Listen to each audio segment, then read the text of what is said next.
Dankie Richard. Vertel my gou 'n bietjie net, waar is jy betrokke in die petrolbedryf?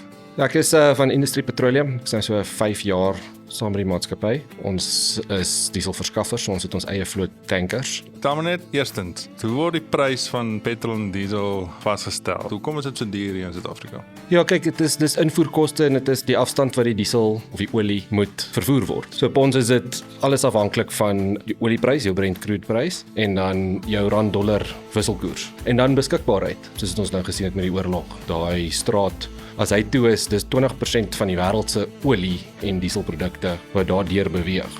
En word baie van ons en ook daardeur. Tot Februarie toe was dit nog waar meeste van ons goed vandaan gekom het.